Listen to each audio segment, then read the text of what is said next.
بسم اللہ الرحمن الرحیم۔ پیغمبر اکرم صلی اللہ علیہ وآلہ وسلم نے فرمایا کہ جو شخص مصیبت میں مبتلا شخص کو دیکھتا ہے اور اس کی مصیبت کو دور کرنے کی قدرت رکھتا ہے لیکن اس کی مصیبت کو اس سے دور نہیں کرتا تو اس نے بندہ مومن کے ساتھ خیانت کی ہے۔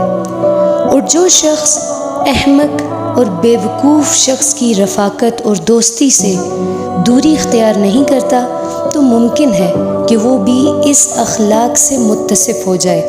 ایک اور مقام پر پیغمبر اکرم صلی اللہ علیہ وآلہ وسلم فرماتے ہیں کہ قرآن مجید میں بھی اللہ رب العزت نے احمق دوست کی دوستی سے بچنے کا حکم دیا ہے، اور بہت سارے دوست ایسے ہوں گے کہ جن کی دوستیوں کی وجہ سے اس انسان کی دنیا و آخرت دونوں تباہ و برباد ہو جائیں گی۔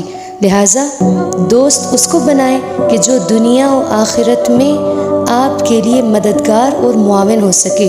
دوست اس کو بنائیں کہ جو اللہ کی بندگی میں آپ کا ساتھ دے سکے۔ دوست اس کو بنائیں کہ جو قرب خداوندی کا ذریعہ بنے اور جس کو دیکھنے سے خدا یاد آ جائے۔ بہار قرآن، مومنین کی بہار۔